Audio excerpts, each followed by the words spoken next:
जब कभी भी कोई ग्रह परिवर्तित करता है और अपनी उच्च राशि में चला जाता है और वह उच्च राशि आपके लग्न के साथ में संबंध उसके अच्छे हो, तो प्रभाव मिले जुले आते हैं। जरूरी नहीं कि जो ग्रह परिवर्तित हो रहा है उसके संबंध ही आपके साथ अच्छे हो।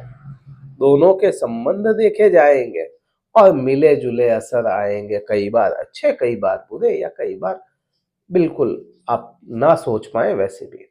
नमस्कार मित्रों, मैं भानु प्रकाश शर्मा, एस्ट्रो भानु शर्मा चैनल में आपका हार्दिक अभिनंदन करता हूं। बात मिथुन राशि की कर रहे हैं। मिथुन राशि पे क्या प्रभाव आने हैं मंगल ग्रह का उच्च में चले जाने से।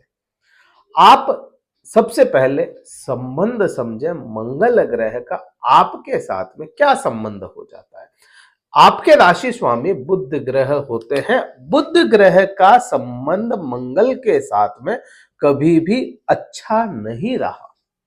बुध ग्रह हमेशा मंगल के साथ में वाद विवाद वाली स्थितियां या टकराव वाली स्थितियां, अलगाव वाली स्थितियां लेकर के आते हैं। लेकिन जहां पे मंगल उच्च के होते हैं वह संबंध बड़ा अच्छा बनता है। हालांकि 8वें भाव में आपके मंगल उच्च के हो रहे हैं, लेकिन उसके स्वामी कौन होते हैं? शनिदेव। और शनिदेव आपके भाग्य भाव के स्वामी हैं। तो यहां पे शनि के हाउस में मंगल उच्च के हो रहे हैं, इस वजह से आपको यह मंगल का प्रभाव कुछ मिले जुले असर लेकर के आएगा।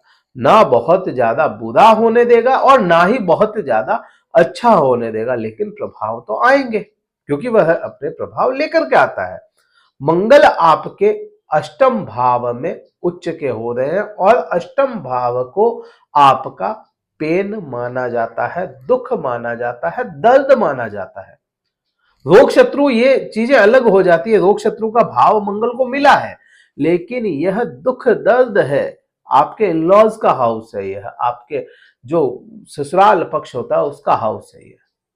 तो यहां पे मंगल का उच्च का होना आप पे सीधा सीधा प्रभाव ये लेकर के आता है, क्योंकि वह उच्च का है तो आपके दुख दर्द और चिंताओं को कम करने का काम करेगा। इन-लॉज के साथ में आपके संबंध अच्छे करवाने का काम करेगा, शर्त आपकी कुंडली में शनि ग्रह अच्छी पोजीशन में होने चाहिए।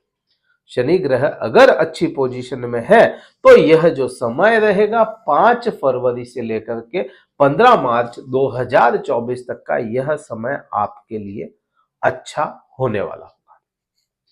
अब बात करते हैं मंगल की दृष्टियों की, क्योंकि दृष्टि का संबंध हर ग्रह के लिए अच्छा होता है। आने वाले समय में शनि अस्त हो रहे हैं, उसका एक वीडियो अलग आएगा, लेकिन इसमें केवल बात मंगल के प्रभाव की करें तो मंगल का दृष्टि संबंध की अगर बात करें तो दृष्टि संबंध 4, 7 और 8, चौथी दृष्टि जो किसी ग्रह को नहीं मिली, 8वीं दृष्टि जो किसी ग्रह को नहीं मिली, वह मंगल को मिली है।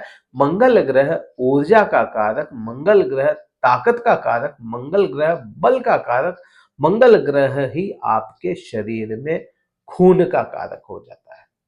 अब मंगल की चौथी दृष्टि अष्टम भाव से आपके सीधे सीधे लाभ भाव पे जाती है, और लाभ भाव क्योंकि खुद मंगल का ही भाव है तो यहां पे आपको लाभ देने का काम 100% करेगा। लेकिन शर्त यहां पे एक और आ जाती है कि मंगल आपके लग्न चार्ट में त्रिक भावों में ना बैठा हो, राहु केतु की दृष्टि में ना हो, शनि के साथ संबंध ना बना लिया हो, तो यहां पे मंगल आपको इन 40 दिनों में पूरे पूरे अच्छे प्रभाव देकर के रहेगा। लाभ पैसों का हो, चाहे किसी से मिलने का हो, चाहे किसी सामान का हो, भौतिक हो, कोई भी लाभ हो, लाभ दिलाने का काम यह मंगल आपको करते हुए ही नजर आएंगे। अब क्योंकि बात करते हैं 7वीं दृष्टि की, तो 7वीं दृष्टि आपके वाणी स्थान में चली गई, और वाणी स्थान पे दृष्टि हो जाना, आपके वाणी स्थान दूसरा भाव भी लाभ से जोड़ के देखा जाता है, दूसरा भाव पैसों से जोड़ के देखा जाता है, दूसरा भाव कुटुंब से जोड़ के देखा जाता है, और वह दृष्टि संबंध बन जाता है चंद्रमा के हाउस पर, और चंद्रमा और बुध की भी मित्रता ना होने के कारण आपकी वाणी में अग्रेशन यह समय लेकर के जरूर आएगा। दूसरे प्रभाव अच्छे हैं, लेकिन वाणी में अग्रेशन आएगा और अग्रेशन आपको कहीं का कहीं पहुंचा सकता है, उसको आपको कंट्रोल में रखना पड़ेगा। क्योंकि चंद्रमा और मंगल की मित्रता है, चंद्रमा और बुध की मित्रता नहीं, मंगल और बुध की मित्रता नहीं, तो इसका प्रभाव तो दुष्परिणाम कहीं ना कहीं आपको देने की कोशिश करेगा। यही मंगल की दृष्टि जो 7वीं है, आपके कुटुंब के साथ में आपको थोड़ा सा अलगाव पैदा करने की कोशिश करेगी। कुटुंब पूरा कहे कि हम इधर जाएं और आप कहे नहीं, रास्ता तो ये है, मैं तो इस रास्ते पे चलूंगा, यह स्थितियां आपको लेकर के आएगा। बात 8वीं दृष्टि की, काल पुरुष की कुंडली में तृतीय भाव को पराक्रम का भाव माना गया, और पराक्रम की जब भी बात आएगी, मंगल की बात आएगी, और मंगल अपने आप को मानता है कि मैं पराक्रमी हूं और पराक्रम मेरे अधीन ही होना चाहिए, तो यहां पे पराक्रम, क्योंकि नैसर्गिक तौर पे पराक्रमी मंगल होता है और उसकी दृष्टि संबंध अगर पराक्रम भाव पे आ रहा है, तो यह समय आपको पराक्रमी बनाने का काम करेगा। क्विक फैसले आप लेना शुरू कर दें कि एकदम से हाँ ये करना है, ओके कर दिया, ये करना है, ओके कर दिया, या नहीं करना है, बिल्कुल नहीं करना है। क्विक फैसले यहां पे मंगल आपको दिलाने का काम करेगा। क्योंकि उच्च राशि में मंगल है, तो यहां पे आपको यह फैसले भी आपके अच्छे होते जाए, पराक्रम आपका बढ़ता जाए, किसी भी सिचुएशन में कैसे आप उसको मैनेज करेंगे, कैसे फेस करेंगे उस सिचुएशन को, यह मंगल आपको भली बातें सिखा देगा। भाइयों का साथ आपको मिलता हुआ नजर आएगा, आपको आपके जो सब सिबलिंग्स होते हैं उनका साथ मिलता हुआ नजर आएगा, आपको आपके पुराने मित्रों का साथ या उनके साथ में संबंध स्थापित होने शुरू हो जाए। अब क्योंकि छठे भाव के स्वामी मंगल खुद होते हैं और अष्टम भाव में बैठ गए, तो यहां पे शत्रुओं पर विजय का समय रहेगा, शत्रुओं पे कंट्रोल का समय रहेगा, शत्रुओं पे आप अपनी सिचुएशन, आप अपनी पकड़ बना करके रखें, यह समय आपको काफी कुछ अच्छा परिणाम देने को मिलेगा।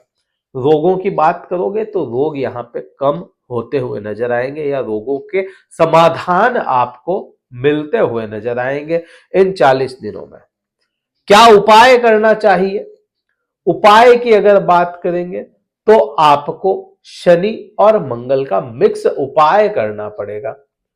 शनिवार को आप हनुमान मंदिर में जाएं और हनुमान मंदिर में आप चमेली के तेल का दीपक प्रज्वलित कराएं। यह उपाय सबसे अच्छा उपाय होगा। आप तिल, जो अगर किसी नदी या वगैरह के पास में आप रहते हैं, तो तिल भिगो करके मछलियों को खिलाएं। वह केवल नदी का ही उपाय होगा, किसी पोखर या तालाब में यह काम नहीं कर पाएगा, केवल नदी का यह उपाय है। तो ये उपाय करें, आपको काफी कुछ अच्छा रिजल्ट देखने को मिलेगा।